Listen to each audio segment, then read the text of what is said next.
ఓం సాయిరామ్. సమర్థ సద్గురు సాయినాథ్ మహారాజుకి జై. సాయి భక్తులందరికీ నమస్కారం అండి. మన బాబాగారు దయవల్ల మనందరం బాగుండాలి, సంతోషంగా ఉండాలి అని చెప్పి మనస్ఫూర్తిగా కోరుకుంటూ ఈ రోజుటి వీడియో స్టార్ట్ చేస్తున్నాను ఫ్రెండ్స్. ఇక ఈరోజు వీడియోలో మనం చూడబోయేది ఏంటి అంటే, తల్లి నా తల నేనే పట్టుకుంటున్నాను, ఇక నాతో నీకు ఏ అవసరం కూడా లేదమ్మా. ఇక నీ జీవితంలో ఈ సమయం పూర్తిగా ముగిసిపోయింది. నిజంగా నువ్వు తెలుసుకోకపోతే నీ కర్మేనమ్మా.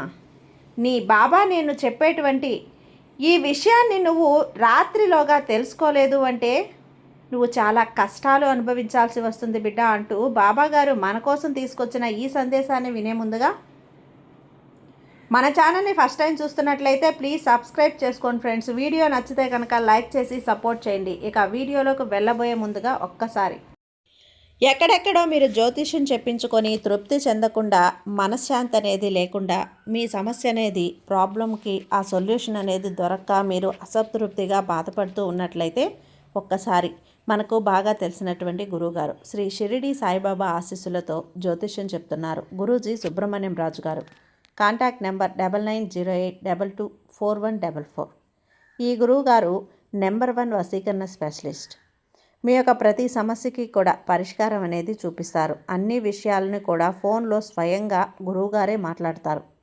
ప్రేమ, పెళ్లి, భార్యాభర్తల మధ్య సమస్యలు, స్త్రీ మరియు పురుషుల వశీకరణం చేయబడును. చెడు గృహ ప్రయోగాలకు నివారణ చేయబడును. మీ యొక్క ఎటువంటి సమస్యనైనా సరే ఫోన్లోనే 24 గంటల్లో పరిష్కారం అనేది చూపిస్తారు. కాబట్టి నమ్మకంతో గురువుగారిని కాంటాక్ట్ అవ్వండి. మీరు ఎక్కడెక్కడో జ్యోతిష్యం చెప్పించుకొని అసంతృప్తి చెంది ఉంటే ఈ గురువు గారి దగ్గర ఒక్కసారి ఫోన్ చేసి మీ సమస్యకు పరిష్కారం అనేది తెలుసుకున్న తర్వాత మీ మనసు ప్రశాంతంగా ఉంటుంది. కాబట్టి నమ్మకంతో కాల్ చేయండి గురువుగారికి. సుబ్రహ్మణ్యం రాజు గారు, నెంబర్ 1 వశీకరణ స్పెషలిస్ట్. Contact number 9908224144. ఇక వీడియోలోకి వచ్చేస్తే తల్లి, నిజం చెప్పాలంటే గనక ఈ రోజున నేను నీకు చెప్పి అలసిపోయానమ్మా. ఇన్ని రోజులు నేను చెప్పిన తర్వాత నా బిడ్డగా భావించి ఒక తండ్రి ఆవేదనను అర్థం చేసుకున్నందుకు నీ మీద నిజంగా నాకు బాధగా ఉంది. నా తల నిజంగా నేనే పట్టుకుంటున్నా. ఎందుకు అంటే పదే పదే నీకు చెప్పి నేను విసిగిపోతున్నాను బిడ్డ. ఎందుకంటే నేను చెప్పే అంత ఓపిక అనేది కూడా నాకు లేకుండా పోతుంది, ఇకపై ఉండదు కూడా. ఎందుకంటే ఎప్పటికైనా కానీ నీ జీవితంలో నాకు ఉన్నటువంటి సమయం అనేది పూర్తిగా ముగిసిపోయింది. అప్పుడు నువ్వు తీరా నేను పట్టుకున్నాగా నీ తల నువ్వు పట్టుకొని బాధపడినా కూడా ఎటువంటి ఉపయోగం ఉండదు. చాలా వరకు కూడా నష్టపోవాల్సి వస్తుంది బిడ్డ.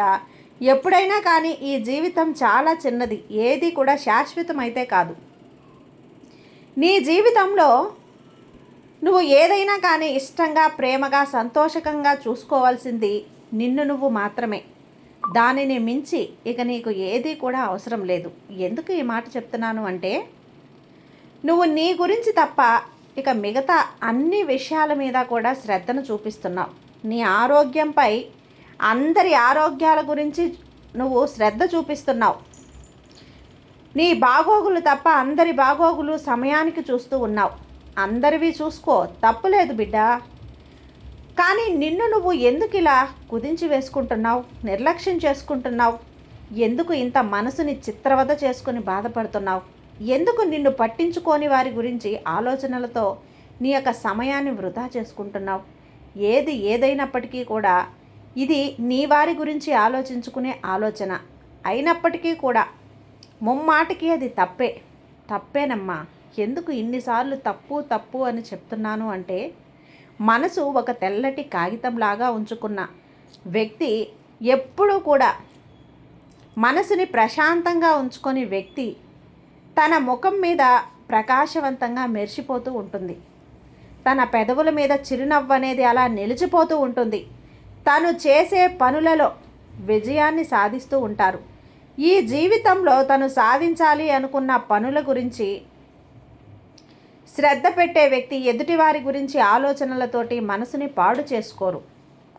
తన ఆరోగ్యం కోసం మాత్రమే ఆలోచిస్తారు. చక్కగా టైంకి తినటం, టైంకి పడుకోవటం, రోజుకొక గంట సేపు వ్యాయామం చేసుకోవటం, అర్ధగంట సేపు మెడిటేషన్ చేసుకోవటం. ఎవరైతే వెక్కిరిస్తున్నారో, వేలెత్తి చూపిస్తున్నారో అటువంటి వారికి దూరంగా గడపటం. అలాగే నిన్ను పట్టించుకొని వారి మీద ప్రేమను చూపించకుండా ఆ ప్రేమను సైతం నీ మీద నువ్వు చూపించుకోవటం. లేనిపోని భయాలు, టెన్షన్లు మనసులో పెట్టుకోకుండా, ఏ ఒత్తిడికి మనసుని గురి చేసుకోకుండా, మనసుని ప్రశాంతంగా, ఆనందంగా, ఉత్సాహంగా, ఉల్లాసంగా ఉంచుకునే ప్రయత్నం చేయటం. ఇలా ప్రతి విషయంలో కూడా తెలివిగా ఆలోచించగలగాలి బిడ్డ. ఇప్పటి వరకు ఒకరి కోసం నువ్వు పడే తపన వల్ల నువ్వు సాధించింది ఏదైనా ఉందా? ఏమీ లేదు. అందరూ కూడా నువ్వు ఎదుటి వ్యక్తిని ప్రేమించినంతగా ఎదుటి వ్యక్తి కూడా నిన్ను ప్రేమించినట్లయితే నువ్వు ఏ విధంగా అయితే తనతో గడపాలి అనుకుంటున్నావో అలాగే వారు కూడా నీతో గడపాలి అనుకుంటున్నారు కదా. కానీ ప్రతి క్షణం ఇలా పక్కకు నెట్టేస్తూ ఉన్నారు అంటే అది ప్రేమ కాదు తల్లి. కేవలం అవసరాలు మాత్రమేనని నువ్వు ఎందుకు గుర్తించలేకపోతున్నావు? ఎవరి జీవితం వారికి నచ్చినట్లుగా బ్రతికేలా హక్కు ఉంది ఈ జీవితానికి. కాబట్టి నువ్వు నచ్చినట్లుగా నువ్వు బ్రతకగలగాలి. ఇక్కడ నువ్వు ఏ తప్పు చేయటం లేదు కదా. కేవలం నిన్ను నువ్వు మోసం చేసుకోవటం తప్ప. ఆ మోసం చేసుకోవటమే మహాపాపం బిడ్డ. రేపటి రోజున నువ్వు యవ్వనం అయిపోయిన తర్వాత, ఒక వయసు వచ్చిన తర్వాత, నీకు వృద్ధాప్యం వచ్చిన తర్వాత, చేతులు కాళ్ళు గడగడా వణికే సమయంలో, నీ పనులు నువ్వు చేసుకోలేని సమయంలో నీకు ఒక ఆలోచన వస్తుంది. నా యొక్క యవ్వనంలో నా సమయాన్ని వృధా చేసుకున్నాను, 1 రూపాయిని వెనకేసుకోలేకపోయానే, నన్ను వదిలి వెళ్ళిపోయే వారి కోసం అనవసరంగా ఆలోచించానే, నన్ను నేను జాగ్రత్తగా చూసుకోలేకపోయానే అని చెప్పి ఆ రోజున నువ్వు తల పట్టుకున్నా కానీ ఎటువంటి ప్రయోజనం ఉండదు బిడ్డ. ఎందుకంటే అప్పటికే సమయం అంతా అయిపోయింది. కాబట్టి ముందుగా అసలు నీ జీవితం ఏంటి అనేది నువ్వు తెలుసుకుని బ్రతుకు. ఇక్కడ మనుషులు శాశ్వతం కాదు, వారితో బంధుత్వం అనేది కూడా శాశ్వతం కాదు, పరిచయాలు శాశ్వతం కాదు, సంబంధాలు శాశ్వతం కాదు, నీకు నువ్వే శాశ్వతం కాదు. అటువంటి అప్పుడు ఎందుకు ఇంత ఆలోచన, ఇంత ఆవేదన ఎందుకు? కాస్త మనసుని ప్రశాంతంగా, నిమ్మలంగా ఉంచుకొని సమయాన్ని వృధా చేసుకోకుండా ఆనందంగా గడుపు. అప్పుడే నీ జీవితానికి ఒక సార్థకత ఉంటుంది, నీ జీవితానికి ఒక ప్రశాంతత ఉంటుంది, నీ జీవితం అనేది నీకు ఒక ఆనందాన్ని ఇస్తుంది. అర్థమైంది కదా తల్లి? నీకు అలా చెప్పడానికే ఈరోజు పనిగట్టుకొని నీ ఇంటికి అడుగు పెట్టబోతున్నాను. ఈ రాత్రి నీ కలలో నీకు దర్శనం ఇవ్వబోతున్నాను. నా తల నేనే పట్టుకునే పరిస్థితికి నువ్వు తీసుకురావద్దమ్మా. అందుకే ముందుగా హెచ్చరిస్తున్నాను. నీ సాయి మాటను విని నిర్లక్ష్యంగా ఉండక జాగ్రత్త పడు బిడ్డ. నీ సాయిని నేను నీకు తోడుగా ఉన్నాను. నీ సాయిని నేను నీకు తోడుగా ఉన్నంత వరకు నీకు భయం ఎందుకు చెప్పు? ధైర్యంగా ఉండు, సంతోషంగా ఉండు బిడ్డ. సర్వేజన సుఖినో భవంతు. జై సాయిరామ్.